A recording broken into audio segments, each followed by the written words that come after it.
Hello, hello, Jordan Chariton live. Status Coup in the hizzy. Sorry if my face is a little dark, but wearing our Status Coup hat, which you could get in the Status Coup store as we head into the sunset of summer. Joined by Steve Grumbine of Real Progressives. Happy no, it's not 420, but I like the hat. Steve, how you been? How's summer? It's almost over, but it's hotter than it's been all summer suddenly. So it's been good, man. I missed you, man. It's been a bit. You know what I don't like, Steve, when I hear this thing about heat waves, as if like this is some temporary thing. It's just a wave that will pass. No, the climate is fucking on fire. The planet is on fire, Steve. It sure as fuck is. It really is, too. I mean, just think about how many coastal cities friends go to visit during the summertime that aren't going to be there anymore as melting occurs and all of a sudden ocean levels rise and those coastal cities get wiped out. People taking it, no big deal. It's a big deal. It's a real big deal. And we are going to air a clip later, which I already covered, but I haven't been able to get your thoughts. It's kind of the crystallization, this clip, of everything we talk about here, referring to the United Corporations of America, where Gilded Age aristocrats went buck wild on climate activists. So we will air that later. For the only reason I want to air it, because I've already covered it, is to have you go ballistic. So I do look forward to that a little bit later.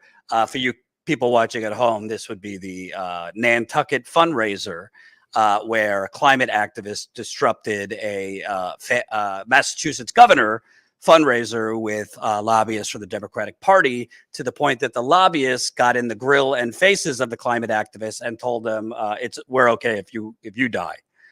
We don't mind if you die. To the young climate activists. So wait for that. That's coming up in a little bit. Smash that like button, share this live stream. A lot of exciting things coming up. I don't want to have egg on my face by promoting it, because technically, I guess it might not happen. But at this point, I think it's very, very likely there's going to be a massive auto strike within the next 10 days. I would love to be on the ground. I have plans to be on the ground in Detroit and possibly other places for the auto workers strike, which in my view is much bigger than just the auto industry. We're going to get into it soon, talking about this strike. But I'm going to need everybody to support us. So we'll promote it throughout the show. But if you're not yet a member, sign up. We already got a sign up before we even went live. So welcome new YouTube member Matt Miner signed up. But we're going to have to get more people to sign up and support us, because there's going to be a lot of outlets pontificating from their studios. I doubt there's going to be a lot of outlets on the ground covering what could be 40,000, 50,000, 60,000 workers physically in the streets.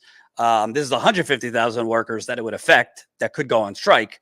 And I anticipate maybe 50, 60,000 would physically, be out there.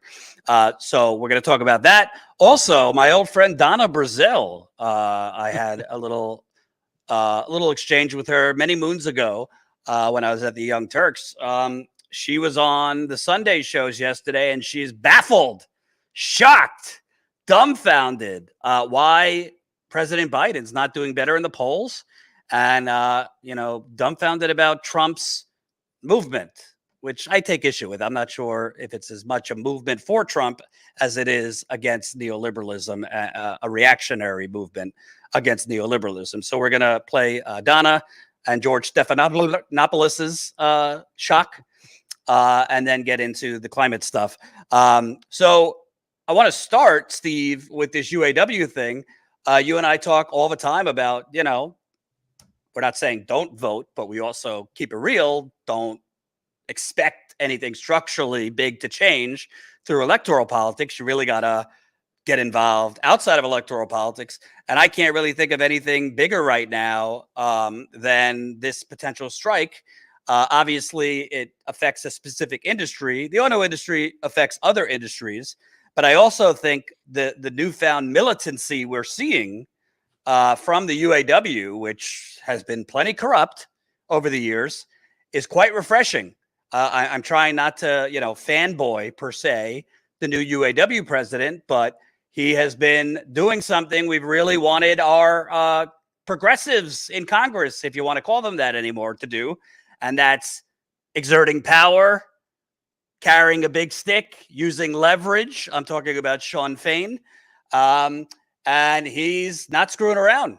He is holding live streams, throwing the contract offers from automakers in the garbage. He has told Biden, yeah, we're not giving you our endorsement until you actually do something for us. And he basically just called out the president, who over the weekend, I don't know if it was just he's stupid or is just ignorant, but Biden said over the weekend, yeah, I don't think that strike's going to happen. But before I get your reaction, let me just give people an update here. This is from Axios. UAW strike looks highly likely when contract ends September 14th. All signs point to an auto worker strike where the UAW contract ends September 14th. Big question is whether the UAW targets one of the Detroit automakers or all three at once. From people I've spoken with, it does seem like it's going to be all three, which is very rare. Usually they focus on one. Why it matters, there's still time, but President Fain's fiery rhetoric and admittedly ambitious demands, the media keeps calling all of this very ambitious, has set the stage for what could be a prolonged conflict.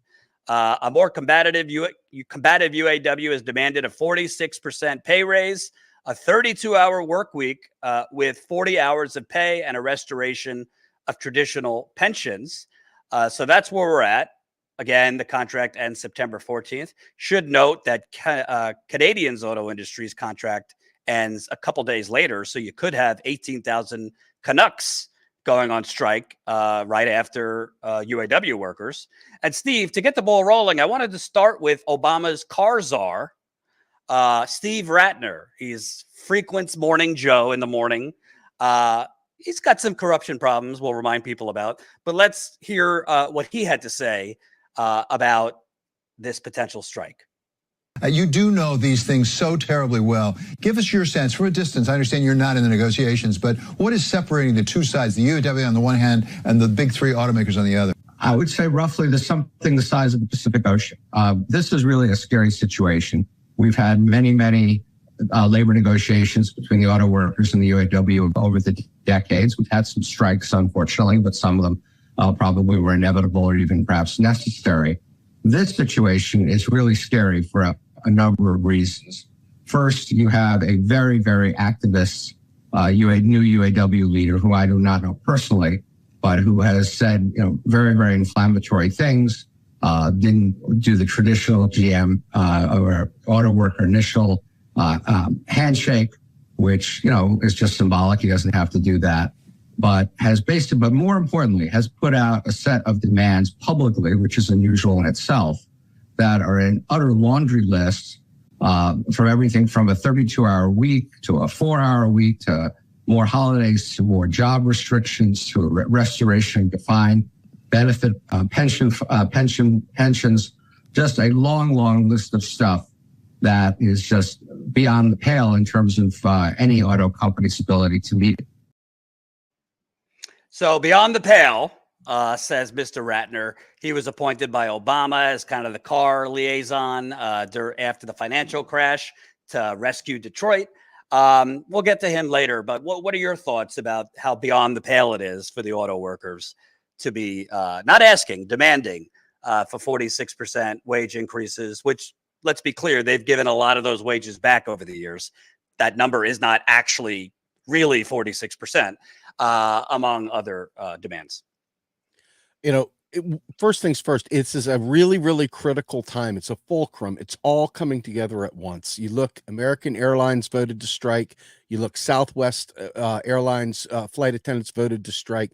You got transportation. These are the key areas where making an impact beyond just their neck of the woods, just beyond their working conditions, has a real impact for society as a whole. But this particular thing, the auto workers have been giving up the ghost constantly out of fear that they would go ahead and ship and move production out of the country and they would be without jobs. It's finally gotten to a point now where conditions in this country have gotten so shitty that they're emboldened and ready to take it on. So from my vantage point, I'm looking, it's not general strike, but you're looking at transportation directed strikes that are going to have a huge impact on society beyond just the pain in the ass it'll make for regular people traveling. The good news is that this may get the ball going to get labor as a whole activated. And that's really, to your point earlier when you started this, that's really what is required to see the bold kind of change. More specifically for them, good for them. Good for them. It's a huge group of people. It's a huge opportunity to make a huge statement for labor as a whole. I couldn't be more thrilled, but you're going to watch a very feckless Democratic Party talk out of one side of its mouth that they support labor while simultaneously doing things to cripple labor. I'm sure that they are already working hand in glove with the ownership and the CEOs and the other stakeholders of the auto industry and the airline industry, preparing for how they're going to thwart labor, say, no, this is not a good time for these things or something to that effect. But I hope to God they go for it, and I hope they really push it all the way through.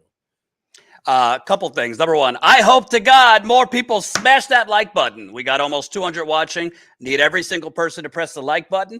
Also, I hope there's not egg on my face. I hope, well, let me rephrase. Theoretically, in my heart, I would love them to not have a strike and just get the contract they deserve, but I'm not going to lie. Journalistically, I want to fucking strike. I want to be able to get there on the ground and cover, a big camaraderie, a big camaraderie, a scene of workers coming together, holding the signs, a big fucking rat outside to signify the scabs. I'm not gonna lie, I want to strike. Will I be, happy for them if they reach a quality contract before? Absolutely.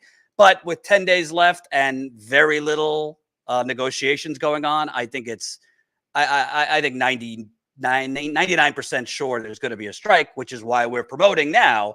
Help us cover it. I plan on being there on the ground, probably in Detroit, which is kind of the capital of the auto industry. I will not be wearing pink, even though Colin made this graphic pink. Maybe I'll wear pink. We'll see.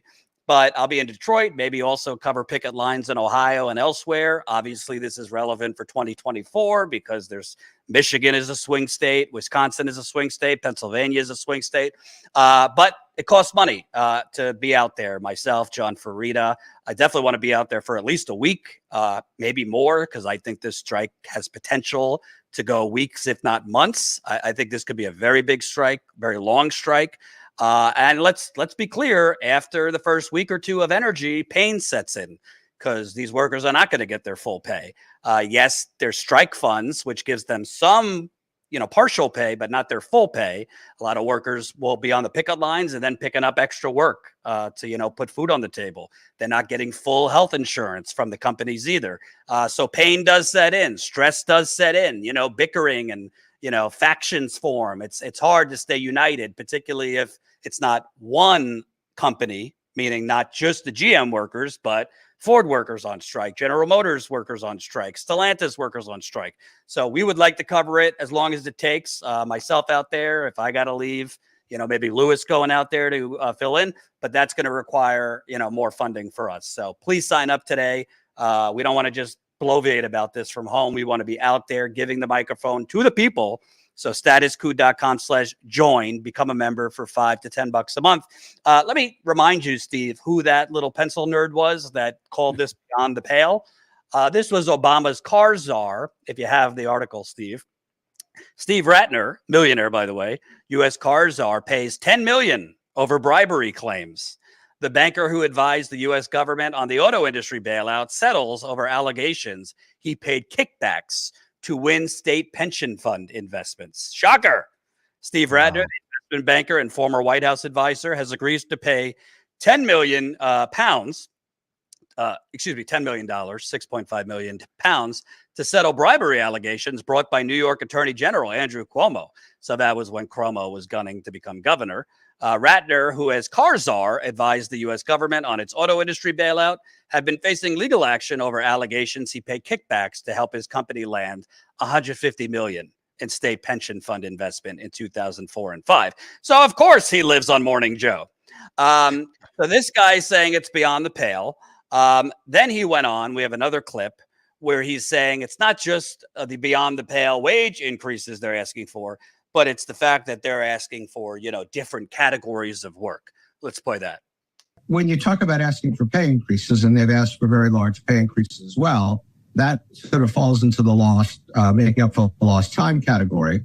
Although I would acknowledge that, or I would note that they did get fairly substantial profit sharing bonuses as a result of the auto companies being more profitable. They have had wage increases and so on. So it's not like they took massive pay cuts in recent years during this inflationary period. But the bigger thing of concern to me is everything around the actual pay level.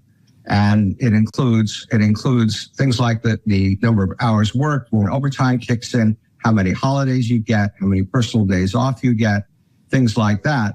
But here's, David, the thing that is the scariest of all to me, which is work rules. I am a great believer in unions. I'm a great believer in the right and the ability of unions to bargain for higher compensation and for certain kinds of other benefits, healthcare, things like that, that we all know are important now for workers to have. But when you start talking about work rules, then you start cutting into productivity. And then we start going down a slippery slope we've been down before with bad effects. When we got involved with the auto sector, and in General Motors in particular, I remember, there were something like 300 job classifications at General Motors. If you were an electrician, you couldn't touch a piece of plumbing. If you were a truck guy, you couldn't do something else, and so on and so forth. And it makes for a highly inefficient production process and works to the detriment ultimately of everybody. And the unions have come back now and asked for the reinstitution of some, happily not all, of the kinds of work rules that we had before 2009. And that kind of rolling back of this sort of wholesale rolling back of the clock is a very dangerous place to be. So, first of all, you could talk to any auto worker. They did give a lot of fucking money back after the 2008 financial crash. I don't want to say a number, but, I would say at least 4 or 5% in wages after the financial crash, paying more in healthcare, which is probably another couple percentage points in overall money they gave back. They've given back anywhere from 7 to 10% of their wages, not to mention their pensions being rated by fuckheads like Steve Rattner. So he doesn't know what he's talking about, or he does and he's just lying.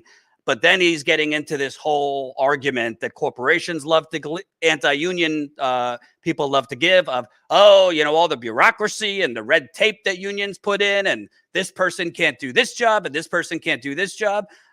Some of that occasionally is too much as far as unions. I worked a union job once where there were maybe too militant of rules. However, a lot of those rules are meant so that you're not hiring one person to do the jobs of 7 people.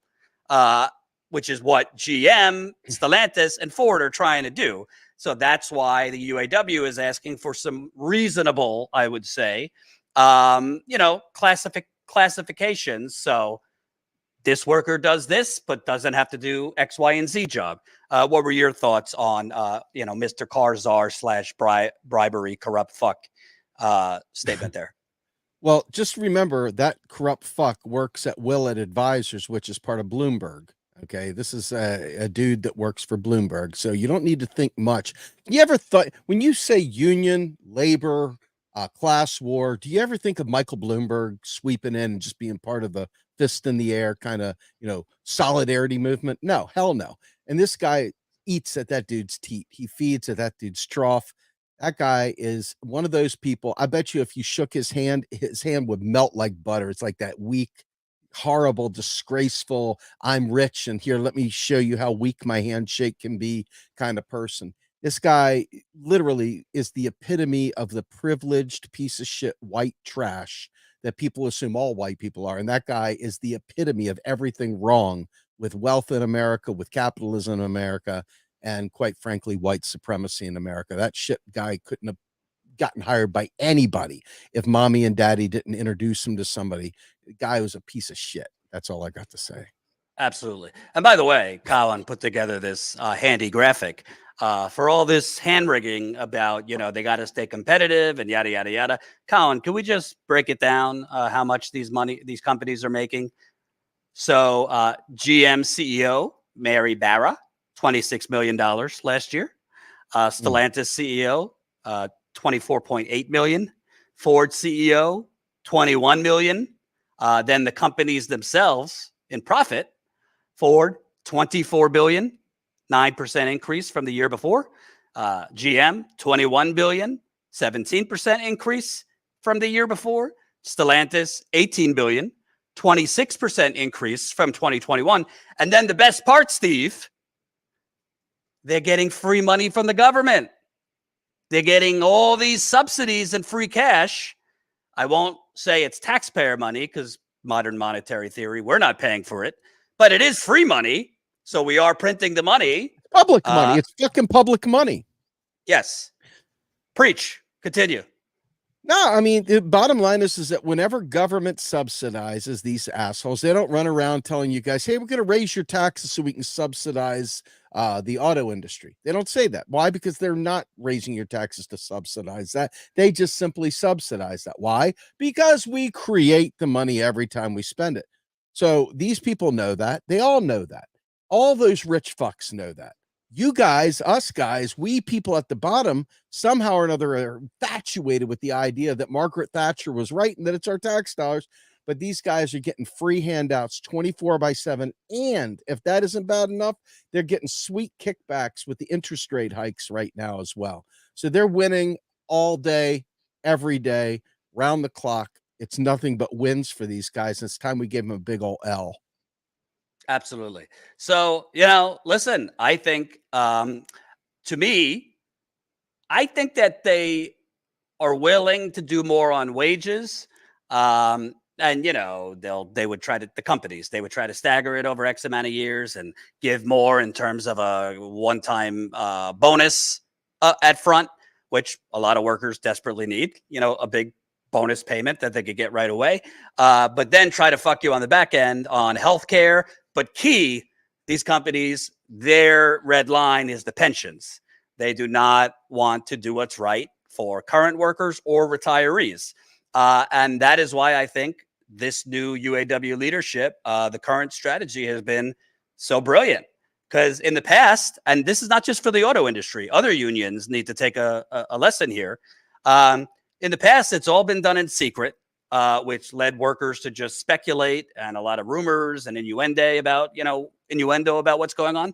But, he's just doing almost like fireside chat live streams, putting out the numbers, how much they're taking in stock buybacks, how much the salaries are of these companies, how much the CEO's salaries has gone up, which puts a number to the rage.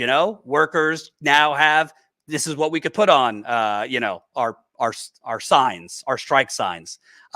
This is, when you have CEOs like Mary Barra saying job security is earned, not given, this kind of social Darwinistic bullshit talk. So I think this is a real lesson on how to exert power. He also, Sean Fain, is not just handing over the keys to a 150,000 worker union to the Democratic Party. He's saying, no. You got to supply us with some drinks before we're going to give you any, Let's play a clip. He was on CNN because all CNN cares is when are you going to endorse Biden? Let's play that. You are clearly not afraid to break the mold here. And one of those issues is involving an endorsement for the Democratic president, in this case, President Biden, and his endorsement for re-election. Is an endorsement from your union contingent upon a deal with the White House on these specific demands that you have related to his Inflation Reduction Act, and that is subsidies for electric vehicles? You would like some contingencies based upon that for guarantees for employees too. Well, it's back to the same old story. When the corporations come to the government with their hand out, the government always delivers billions and billions of dollars. But when the working class people show up and say, we want our share, we want our equitable share, there's always a reason why it can't happen. When it comes to endorsements, our endorsements are going to be earned. And so, actions speak louder than words. So, we will make endorsements when the time is right. And we feel like, the candidates have shown and have delivered for our members' needs and for the working class needs. Our endorsement is going to be earned. What say you, Steve? You know, I'm listening to this and I want to say something. I am 100% on board with unions forcing endorsements to be earned. I'm 1000%. I'm 1000% that way for politicians and for other people that step out and advocate for various candidates. That said, I want to say something a little bit off the wall. Fancy that it's Steve, so it's going to be off the wall, right? One of the things that I would say is that I'm not incredibly in favor of private sector pensions. I'm not in favor of private sector uh, kind of healthcare and so forth. In my opinion, and as I can ground it in reality, a lot of the problems we have here are misplacing putting those kinds of things on companies instead of providing them as a citizen's benefit. Instead of allowing a company to hold you hostage for your pension, hold you hostage for your health care, it should be public, period. And so instead of worrying about taxing corporations, we should be taxing the C-suite to make sure that those bastards who are making 26 million, 30 million aren't winning every day all the time with stock buybacks and all the rest of it. We need to make sure that we're putting the onus where it belongs, and that is on our federal government. As long as we keep fighting dink and dunk fights, though, between this group of workers and that group of workers and that management team and the other management team, millions upon millions of other people are left out of those opportunities because most people don't have a union. Most people don't have a pension. Most people, no matter how hard they work, aren't getting a living wage. So I think it's important that we fundamentally structurally change that. And to your point earlier, which we've talked about many times, you're not going to vote your way there. So I'm sure as hell hoping that they all go on strike. Every last one of these folks go on strike because I want this to bring about more structural change. I want labor as a whole to rise up and not take this shit anymore. And it's not going to happen if Group A gets a sweetheart deal. It'll just all fold away and go away. It's good for press. It's good for media, I'm sure, but it's even better for we the people. You realize regular people aren't going to do shit until some leader says, "Hey, let's go." They'll go, "Oh, okay, leader said it, so let's go." Well, this is as close to a leader minus the politics as you can get. If we can get labor to do this thing, we got a shot. That's how I'm viewing it. Well, there's also another element here that I think is important. You know, Sure. Obviously, the Democratic Party has long relied on unions for donations and money. They've relied on Wall Street and, the corporate fucks, but also unions. Well, in this case, I think the UAW is realizing we have the leverage here. I mean, in the past, the UAW leadership has just been corrupt. There's been bribery, embezzlement, just, leaders basically being in bed with the automakers and the Democratic Party. In this case, I think the UAW realizes, I mean, Biden can't really afford politically, while he's already kind of politically dying. He's in some polls down to the 4-time indicted former president. They can't really afford a long, protracted strike, because I don't really think if there's a long, protracted strike, it would be good for Biden or the Democratic Party. I think those workers, not necessarily that they're going to become like, it's a mix. A lot of them are conservative, liberal. A lot of them don't vote. But I think that they would be angry if Biden and the Democrats don't step in on their side, not through, virtue signaling statements or tweets, but actually demanding and calling out the companies, which Biden and the Democratic Party, you're not going to get more than from Biden. They have a right to organize, yada, yada. He's not going to be like rah, UAW, rah, the auto workers, pox on the companies, because he wants their money and he wants Wall Street's money, and they want all the money for the Senate races, the House races, the governor's races, the presidential race, which is now $1 billion racket. So they have him in a bind there, because if Biden and the Democrats don't come out strong for these workers, what's going to motivate them to come out for Biden? I'm not talking about the Trumpy unioners, but I've covered enough. It's a mix. Some of them are progressive. Some of them are conservative. Some of them don't give a fuck and don't vote. So I think the UAW has Biden where he wants him, because Biden, particularly in Michigan and a lot of these states where the auto industry is prevalent, are swing states. Michigan, obviously, Pennsylvania, Wisconsin, Ohio. So I think Biden, I'm not expecting him to do anything other than some kind of vague, kind of supportive statement. But other than that, I don't think he's going to do anything to support these workers. And I think that might come back to bite him in the ass. Yeah, I mean, if you hid the names of what Democrats do and just looked at what they do for labor, you wouldn't be real apt as a labor person to vote for them. They just don't do shit for you, period. And the idea of thinking that somehow or another the Democrats are going to change. I mean, imagine if Joe Biden came out and said, I am hereby proposing a national labor act that will ensure that no CEO makes more than 10 times, or some weird capitalist flavor, no more than 10 times the lowest worker or something like that. Man, oh man, he would be heralded by 9/10 of the country. There'd be a 10% out there that would hate him for it, but 90% would love him for it. He's not going to do it. Why? There's a reason why. It's because the Democrats have literally, for the last 50 years, have given up on labor.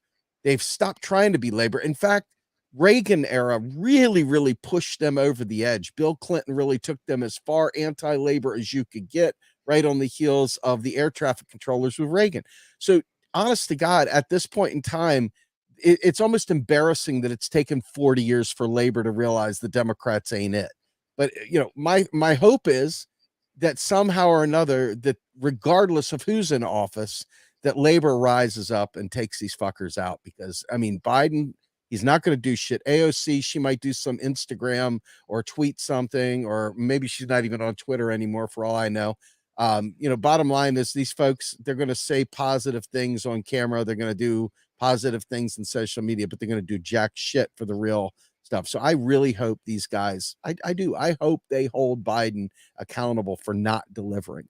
And, you know, what that means is not really my concern at this point. My concern is making sure that we have a real people first country, a labor first country, having a real class consciousness. And the Democrats who once stood on those things, they still teach it in the textbooks in history class and stuff like that. They ain't it. They ain't doing it. They're not doing anything for labor. There's one more element before we move on to the next topic. Trump has an opportunity. It will be disingenuous because he's not actually a populist.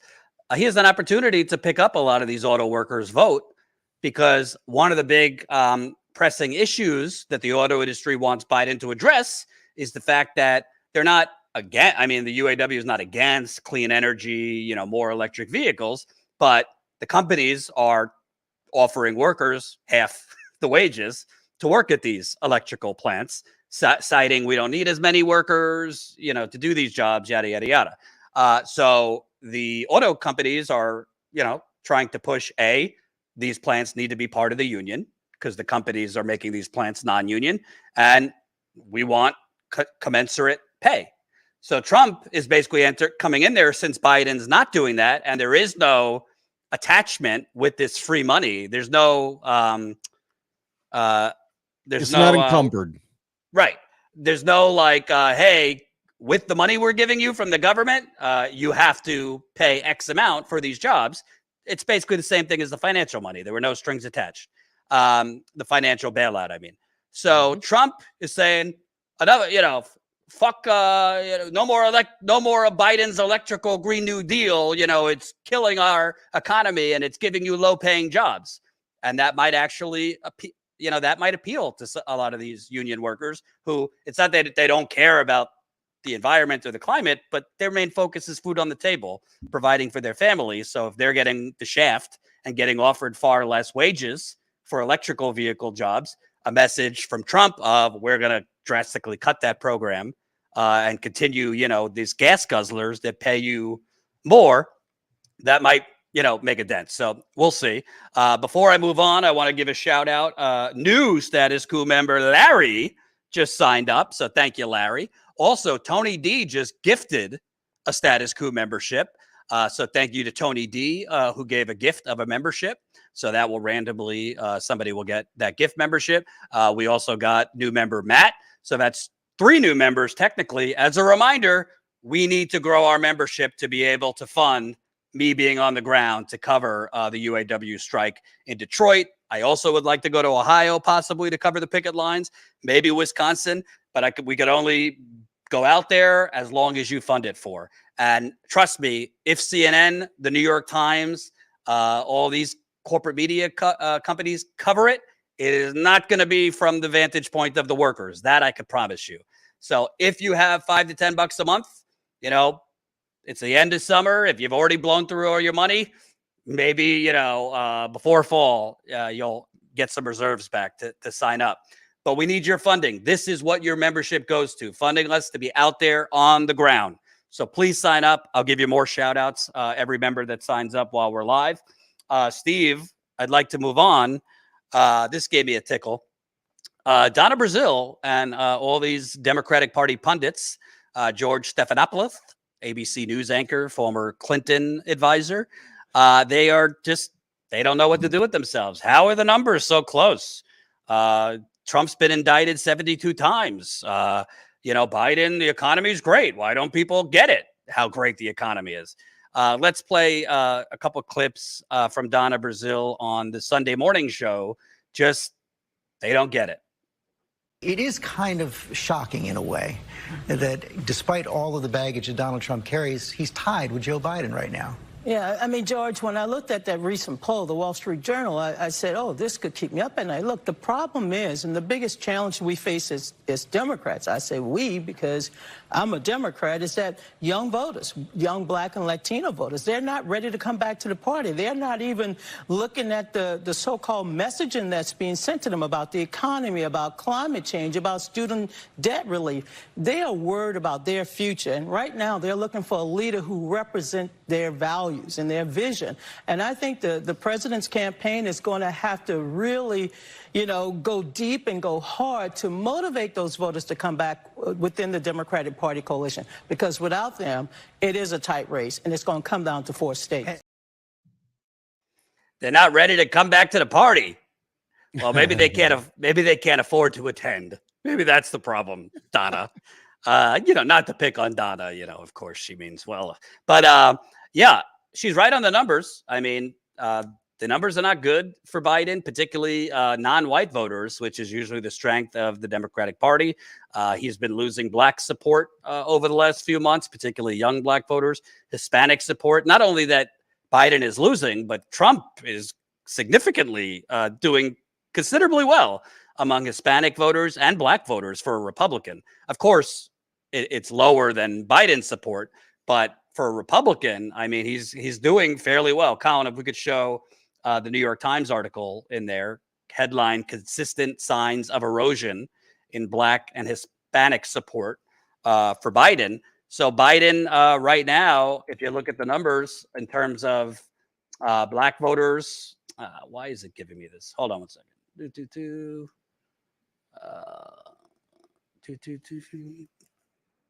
Hold on.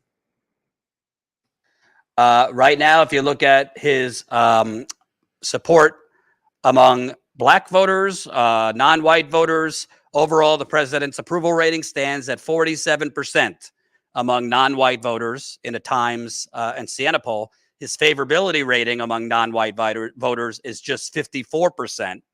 And his specifically among Black voters, he's under 90%.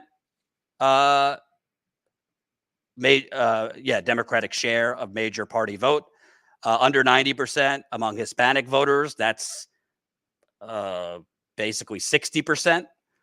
So that's a problem because he really needs closer to 80, 90% among both if he's going to do well. And this was Hillary Clinton's problem in 2016. She lost Black and Hispanic voters. Well, yes, many problems. But Donna doesn't get, Steve, how are we going to get these young kids and Black and Hispanic people back to the party? You know, I mean, just think about it, Jordan. I mean, if the Democrats actually did what everybody thinks the Democrats do, Democrats would never have to worry about losing an election going forward ever. They'd win every one of them. But obviously, the Democrats aren't what they say they are. And so Donna Brazile, you know, kind of fronting for the party and even acting like, oh, you know, Joe's going to have to dig hard for him, blah, blah, blah. I got to tell you, man, it's too little too late. People have seen Joe Biden for 40 years. Okay. And nothing fundamentally changed except he now stutters a lot more and he loses his balance a little bit more. I mean, Joe Biden is really just an awful president. And if you think about how awful he is, you have to think about a guy like Trump. The indictments start feeling a little too political, man. If you got your eyes open, you're just like, here we go again. And I saw a funny meme the other day from like the Frodo Baggins and all that stuff. And they're like, hey, what about four indictments? And they come back to the little hobbits and they go, well, what about a fifth indictment? You know, something like that. I mean, this guy, none of this stuff hurts him because they look at the Democratic Party and nobody thinks the Republicans are going to give me the good things I need. Nobody thinks the Republicans are going to help them. The only thing to think the Republicans will do is cut their taxes. That's the beginning and the ending of what they think the Republicans will do. So they look to the Democrats thinking the Democrats will actually serve them. And since they never actually do serve them, people, you know, that they've always counted on unions, minorities, people, you know, at the margins. There's folks who are saying, you know, fuck off, man. I'm really tired of you using me as a political tool to get what you want and then never give me shit. Why in the world should I support you? And so Donna Brazile taking a bullet for the team out there on the morning, whatever, the show by show stuff. I mean, quite frankly, I feel bad for her. I wouldn't want to carry that water. Even trying to say Joe needs to dig deep. Joe had an opportunity. He had a bunch of them. This student debt issue, forget everything else. This student debt issue in what is it? Oh, it's September 5th. I think October 1st, they come back on, the payments come back on. You're going to hear weeping and gnashing of teeth in a way that you never thought was possible. And Joe Biden's going to be sitting there saying, vote for me. And people are going, fuck you. Okay. So count on this really not doing much of anything. There's no way anybody's coming back to the party. And those that are sticking by the party, good for you. Just, you know, you've got endurance. Way to go. I mean, we need to make demands of our government, period, regardless of party. But the Democrats, the thing that makes them the more effective evil is that they lie to you and tell you that they will take care of these things. They will be there to fight for you. They will fight for getting rid of student debt. They will fight for Medicare for all. They will fight for a Green New Deal. They will fight. And they don't do shit. So you've got to overcome all that reality. And you got to overcome guys like me that aren't going to shut up, that are going to keep saying this stuff. And I don't care what the fallout is. I'm going to speak the truth. And that's the important thing here, is that you're never going to get anything to change if you keep making excuses for this. And quite frankly, I don't think Joe Biden's going to do a damn thing. I don't think he's going to do a single thing. Well, I also think, and I think this viewer is kind of on the same wavelength as us. Rob says we have to build a sustained movement outside the electoral process. That's RP's head of human resources. I would hope he'd say that. Well, there you go. And no, I'm not interviewing Nick Fuentes. What the fuck is wrong with you, Cyberview? I'm not interviewing a raving anti-Semitic lunatic. Anyway, but what I think is also important is young people, at the end of the day, if you can't actually do anything, why are we going to show up and vote for you? Even if they don't like Trump, which most young people don't. No. You said you couldn't give us a minimum wage increase because of the parliamentarian. You say you can't do anything because the Supreme Court shot down your student loan plan, even though there are things you could do through executive action on student loans. You say you would repeal Medicare for all, even if it passed Congress. You got a different excuse and rationalization for everything you can't do. Well, the younger generation, millennials, Generation Z, they're not. I'm not saying this about all older people. There's plenty of older people, including our audience, that don't think this way. But the overall baby boomer generation kind of became a little tolerant and accepting of the whole. We can't expect big things. This is what it is. This is the political system. Take what you could get. Well, younger people don't have that view. And if you're not actually going to deliver for them, they're not going to continue coming out because they held their nose and voted for you, Biden, to stop fascism. Yet, what have they gotten for it? Build back sideways, build Shittier? back somewhat. And yes, there were obstacles, but cinema, mansion, which he could have done. He could have went after them, which we've talked about over and over. But he's got every excuse in the book for not doing anything. And he has not previewed, hey, if you vote for me, this is what I guarantee. This is how we're going to get a $25 minimum wage, which at this point, $15 is the conservative position. You can't live off of $15 in most places anymore, much less the starvation wage. I guarantee you X, public option, this and that. I wouldn't believe him, but at least he could pretend, he could feign. They're not even doing that. So why would people come out strongly for you when they've already lived through Trump? Yes, it was awful. I expect it to be even worse if Trump is president again, because what else would he have to lose? He's committed all the crimes and got away with it at that point. But economically, I don't really think the people the Democratic Party desperately needs to come out for them, I don't think they trust that it would be much different for them economically if it's Trump versus Biden. We are an ideologically bankrupt country. People don't have a value system that they hold candidates to. They're just kind of women. How's the wind blowing? There's not literally class consciousness. There's not an awareness of what the struggle is for everyone. And so therefore there's very little solidarity. And so a guy like Trump comes through the door, and Trump, all he has to do is say, Joe Dumbo Biden, or come up with some silly nickname, and everybody gets a good chuckle. And they're like, yeah, fuck Biden. Well, fuck Biden for real. But the alternative isn't fucking Trump. The alternative is to rise up together, build power outside the electoral process, and force whoever the hell gets elected to do our bidding. We're the people, right? But there are bootlickers out there. There are people that think they're edgy and cool. And there's a couple of them, I'm sure you can read the comments, that think that they're saying something cool by being pro-Trump. And let me just say this. What do you stand for? What is it that you think you're standing for? I'm not standing for Biden. Fuck Biden. Fuck Biden hard. But what is it about Trump? There's not a damn thing that Donald Trump stands for other than you getting your little shot in at Black people, brown people, gay people. Somebody you get to say, he took away all that political correctness. Oh, you mean you don't want these people to be happy? You want to be able to call them an N-word to their face. You want to be able to call them whatever and fire them because you found out that they're gay or something like that. Good stuff, man. I mean, that's the only thing that Trump has given is freedom to be an asshole. Okay. The rest of it, he doesn't provide any kind of services. There's not any kind of meaningful legislation he advances. His goal, his only value, and I get it, there is some value to this, is owning shit libs. That's it. He is a perfect troll for the shit lib virus that we have in this country. So in that sense, I get the attraction to Trump only there. The rest of it is empty. There's nothing there.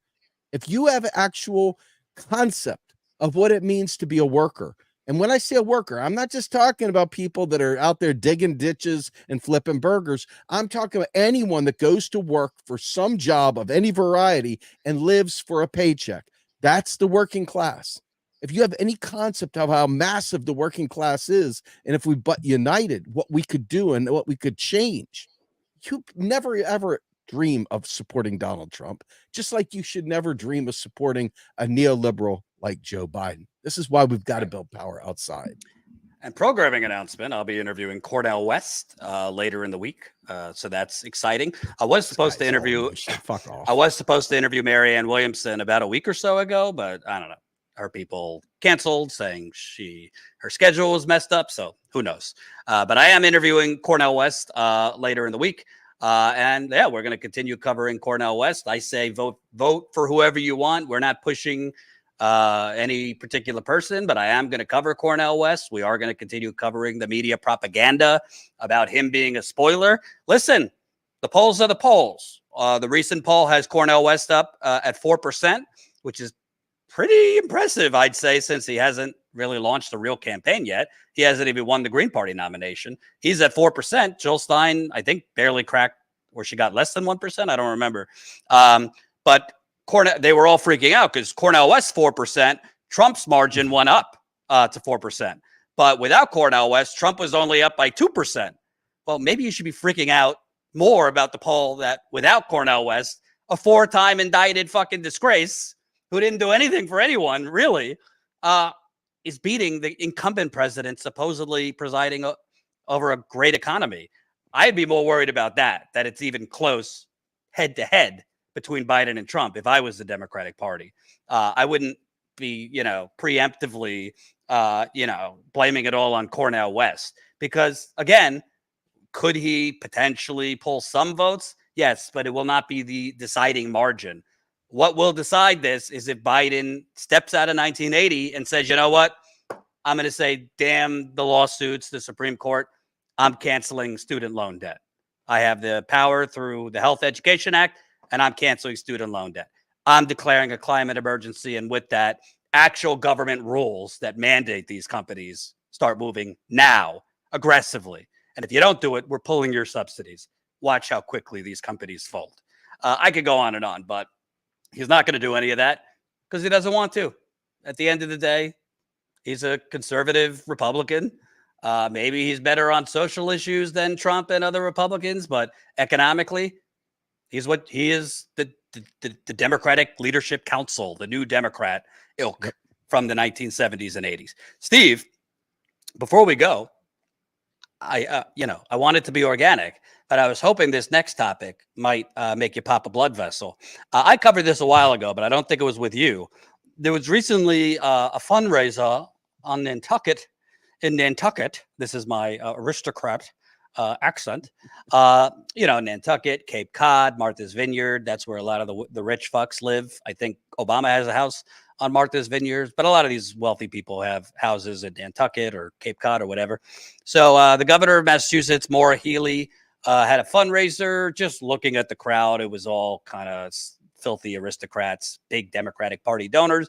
And the Climate Defiance Group, who's been doing great work disrupting a lot of these fundraisers, speeches, interviews, just shutting them down with young activists. They were there. And boy, I'm not even going to say anything more. Let's just watch and get response. Excuse me, Governor Gill, I'm sorry to interrupt. We're in the midst of a climate emergency. What's your name? My name is Matt. Nice to meet you, I'm Matt. 20 years old and you're throwing my future. The state of Massachusetts is building 10 new fossil fuel infrastructure projects right now. We need you to ban new fossil fuel infrastructure right now. Will you commit to doing that? Yes or no? Let's talk about that, okay? Let's talk about it. Yes or no? Let's talk about that. There's a huge transition that we're undergoing, and there's a lot of work to do. But let me tell you, and I The first step of the appreciate transition is to ban new fossil fuels. Will you ban new fossil fuel infrastructure? I appreciate that, Matt. Guys, I appreciate it's democracy. End fossil fuels, Maura. End fossil fuels. End fossil fuels, Maura. End fossil fuels. You assaulted us. How did I assault you? There is no future. The fossil fuel industry bought you out. The fossil fuel industry gave you $50,000. End fossil fuels, Maura. End fossil fuels. Longer than Fossil fuels. And fossil fuels. Touch you. And fossil fuels. Fossil fuels. You hurt your car. No new fossil fuels. No new fossil fuels. We've spoken to her before. She's ignored us. You have no idea how to get things done. You have no idea how to get things done. We're afraid because our lives are going to end. My lives too. We're all the same age. No, we're not. I'm 20. How Well, are fine. you? I have kids that are 9. Okay. You have absolutely no idea how to get things done. Can you tell me what are you doing to help No them? new fossil fuels. What are you doing to I have help them? solar everything. I have solar in my Is your house. individual act going to help us? No, the act of someone in power is If you going had half to. a brain, you would understand We how have to get no things money. done. Maura has power, and she can help save us, But she's your not. rudeness prevents you We're from gonna talking die. to her. Who cares how rude we are? I don't mind And if the you people die. in I'm that going to die a event lot love quicker us. than you are. Wow. I don't mind if you die. Wow. That was like, You're so Holy rude. You're so rude. do you know, honest to God. But wait, we're not done, Steve. I want to Oh, give you boy. some biographical information here. So you remember the old guy with the Doc Brown hair from Back to the Future, who, as he was saying, "I'd like to touch you," to the climate activists, which was kind of creepy and weird. Didn't, by the way, props to him, as he was, encroaching their personal space, did not drop his Chardonnay. I don't know if that was Chardonnay or champagne or a spritz. I don't know. But he, who says, I've been a climate activist longer than you've been alive. He happens to be a fossil fuel lobbyist. If you have that, Colin, this is, it gets better. Mike told, I've been a climate activist for longer than you've been alive. Mike is a fracked gas lobbyist and a major donor to Kristen Sinema. So that is the gentleman who's been a climate activist for as long as you've been alive. He's a fracked gas lobbyist. And Mr. Percolay, whose contributions to, preventing the climate apocalypse is having solar panels. He's a $1 billion real estate developer throughout New England and other parts of the country. In addition to his very offensive eyebrows, he told the 20-year-old, I don't fucking care if you die. So now that you have the biographical information, we got a billionaire real estate developer, a frack gas natural lobbyist who used to be a bigwig at the DNC also. Your thoughts? So first things first, there was somebody that left a comment that kind of want to feed into this. And the comment was, this guy is nothing but emotional. I want to just state for the record, I bring economics to this discussion. I can talk to you from the inception of a bill all the way through the entire spending, through the entire economy, not just the domestic economy, but the global economy. When you bring me on and I talk about those things, you'll find out how little of that is actually emotion and how much of that is just straight up facts that you haven't been introduced to. That said, emotionally speaking, when I see people actually rising up, I look at those people, forget the activists for a minute. When I see those kind of privileged rich fucks, and I see how they walk around as if who gives a shit about anything. Like everything is about where am I going to go for vacation? Hey, I'm going to jump in my plane. I'm going to do this. When I see people that live like that, while everyone else is struggling right now, most of the people I know are struggling right now. And I see them act like who gives a shit? Oh, and you should mind your manners. You should be nicer. You should be kinder. You should be sweeter. You should say that in a different way, because after all, if you're rude, no one will hear you. To every single tone policer out there, I say, fuck you. Just straight fuck you. I look back when Bernie Sanders stood up there on the stage and the Black Lives Matter activists took the microphone, people belly ached and bitched about that. At the same time, Black Lives activists took the mic away from Hillary Clinton. All the friggin' tone police got out hellbent. Oh my God, how could you? We are at a time of unprecedented multi-crisis, poly-crises, the environment, the economy, our lives, okay? And until we do something about that, tone doesn't make a fucking bit of difference. You don't have agency through voting. They won't let your vote count. You don't have agency through any aspect of this quote unquote democracy that they keep acting like, well, let the people decide. The people don't have a voice because the sham of a democracy that we keep getting folded back into, phone banking and door knocking and donating, etc. That same sham of a democracy keeps producing these kind of people that sit down with these fossil fuckers and sit there and literally kill us. And they act like they're doing it in your name. The audacity of saying that they're doing it in our name as they go out there and pretend like they're representing the people is the biggest crime of it all, because sadly, there's many of you, and I know you talk to people that are like this if you're not one yourself, who make excuses for these feckless pieces of shit. Vote blue no matter who, ride the blue wave. This is your blue wave. This is the shit that comes out of your non-willingness to fight the system. And as a result, these people feel empowered, and there's always a bootlicker waiting to say, you should be nicer. They'll hear you better. Steve, don't talk about MMT in a mean way. Talk kindly to people. They'll hear you better. Fuck off and fuck these people, man. We are literally, I mean, if you pay attention to the climate science, we are so close to an event horizon. We are so close to real meaningful disaster that if we don't do radical shit to change the system, if we don't do radical shit to take down this tone deafness, this complete and utter abdication of any kind of responsibility to fix the problem, we're dead. And maybe we all aren't dead. Maybe it's just those in the coastal communities are dead. But as other areas become more arid and food and water become more scarce, we're going to see real hardcore problems. that there isn't a political solution for. It's called death, and that's coming. And so, Jordan, from my vantage point, if we don't start getting more radical, and when I mean radical, I mean stopping thinking that you're just going to go ahead and vote and go back to lunch, go to brunch, do whatever it is that people do that put all their hopes and dreams in the voting process. Justice Dems, this and that. If we don't get radical and get out of this, we're going to die. That's the straight truth. The kids said it. I'm a 54-year-old asshole. I said it. You've said it.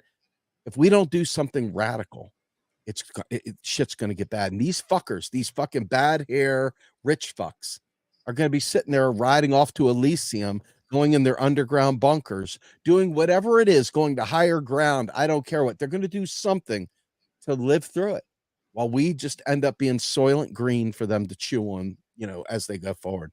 So to the tone, I thought one of the most telling, as in honest, in a bad way, things that was said. I mean, there's a lot of creepy things like "I'd like to touch you" or I don't mind if you die." But the real estate guy said, "You don't understand how to get things done. You don't know how things work. You don't have enough money to do it." Right. Well, that could be taken the other way too, because he's saying you don't know how this system works. You don't get it. You don't know how to buy off a politician. I could teach you if you pay me for the consulting fee. But what have you gotten done?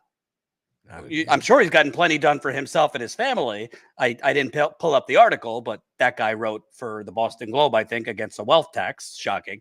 But what have you gotten done? I mean, I'm not blaming all of the climate fucking apocalypse on these two shitheads, but what have you gotten done with your climate advocacy or your solar panels? Nothing. These people who think they've gotten so much done through being civil and through bipartisan politics and, doing things the right way, they've led us to epic, unprecedented homelessness, unprecedented inequality economically, a climate fucking apocalypse, not to mention, a pandemic that is still going on. Sorry that people don't want to hear that. It's just unbelievable, the chutzpah, the arrogance, the tone deafness of these people. And to be fair, this governor of Massachusetts isn't the worst of the worst in terms of fossil fuel. Texas and these other states are a lot worse. There are some wind and renewables she's doing, but it's the whole fucking system and the whole symbolism of your fundraisers on Nantucket, Hamptons. And by the way, it's not just Democrats. There's Republican fundraisers that are equally as gross.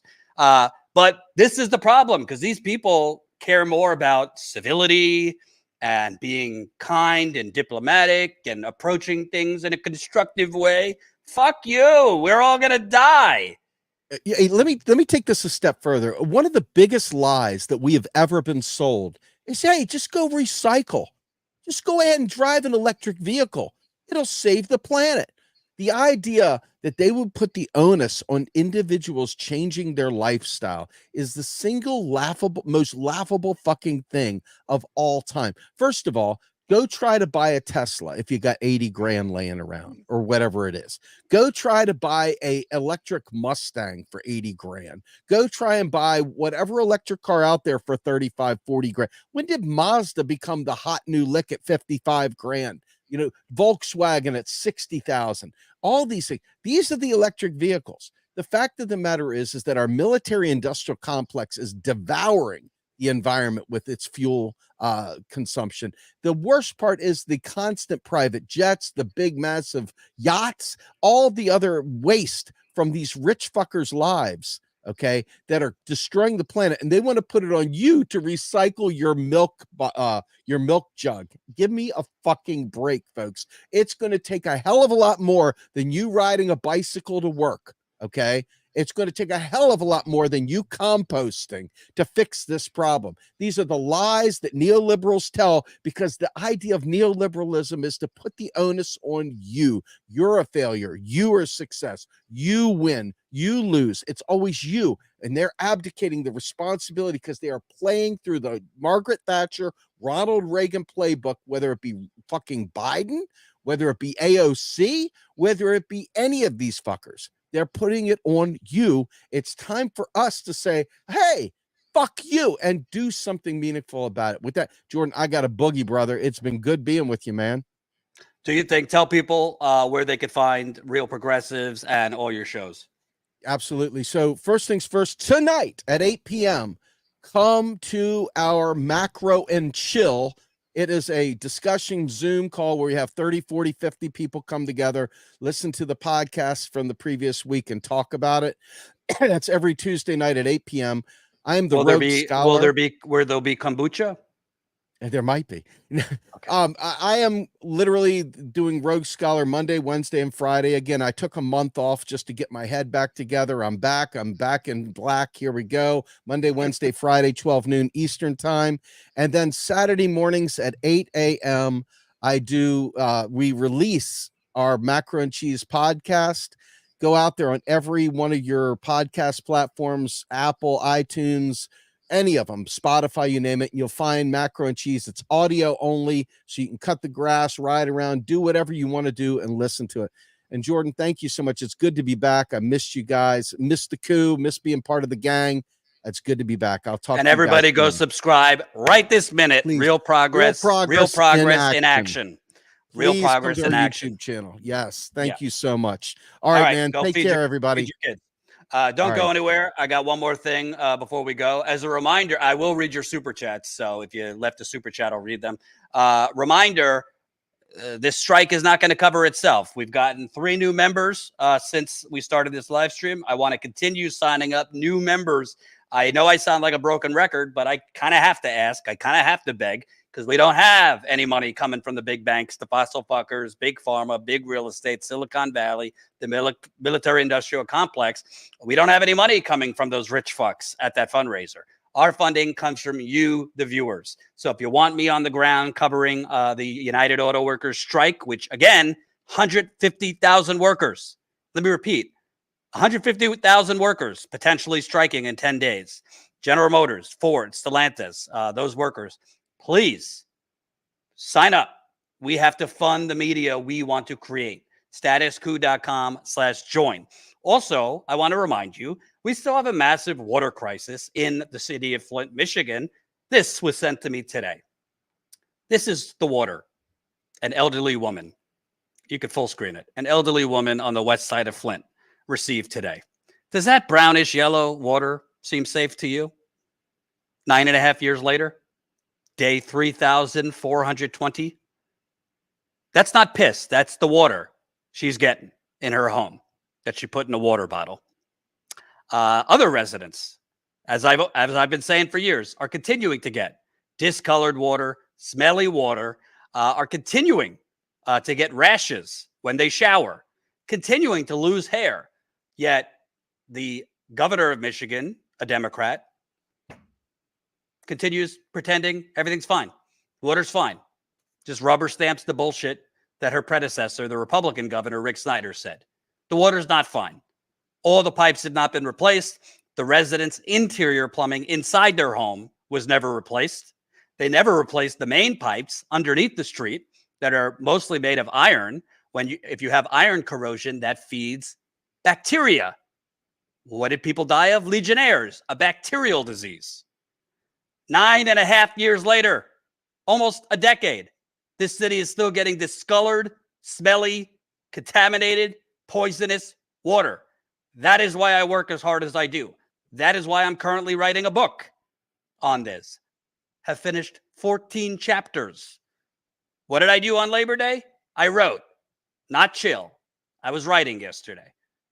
I am working my ass off to get the truth out about who poisoned Flint and why. So we could, if there is a God, get some justice out there, some accountability. So please remind people this is still a crisis in Flint. It's not past tense, it's current.